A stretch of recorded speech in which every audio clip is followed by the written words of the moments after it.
Sanef 177. Laissez-vous guider.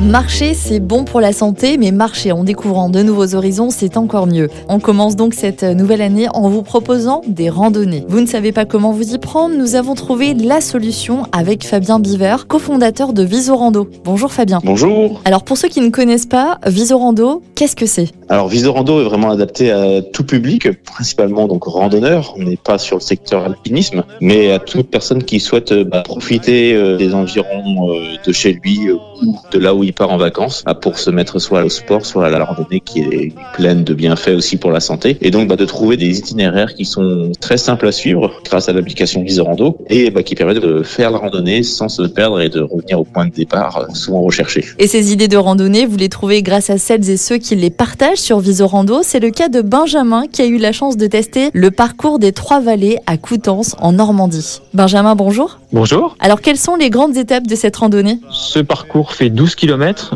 Il faut compter 3 heures pour la faire. On compte une petite heure par vallée à peu près. Alors le point de départ, c'est le même que le point d'arrivée. C'est l'Aquascole de Saint-Pierre-de-Coutances, le siège de l'association Avril, où il y a un parking, il y a toutes les commodités qui sont pratiques pour partir sereinement à l'aventure de ce parcours. Qu'est-ce qu'on va découvrir ? L'idée est donc de parcourir les 3 vallées qui jalonnent Coutances, la Soule, le Prépont et le Bulsart, et de découvrir tout un patrimoine architectural spécifique, notamment la rue des Piliers, et partir sur des zones plus boisées, plus naturelles, notamment le parc L'évêque aux alentours de la vallée du Prépont. Alors justement, si on veut profiter de la nature que nous offre cette randonnée, où est-ce qu'on peut faire une pause agréable ? Pour les pauses, je recommande justement la région du Bulsart, non loin de l'étang du Bulsart. Il y a un étang qui porte le nom du cours d'eau qui traverse la vallée, où c'est vraiment propice de s'arrêter. Vous pouvez même pique-niquer si le cœur vous en dit. Vraiment un très très beau spot pour s'arrêter. Alors vous qui avez fait le parcours, un conseil pour nous avant de partir ? Se prémunir en s'équipant bien, notamment au niveau des chaussures, ça, c'est indéniable. Après, c'est un parcours qui est relativement pentu, mais accessible à tous. Vous pouvez trouver différents éléments,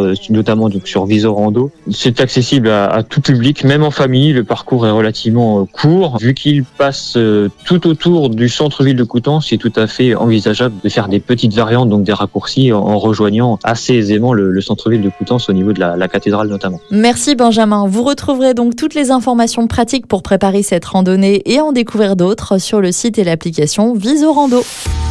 Retrouvez toutes les chroniques de Sanef 177 sur sanef.com.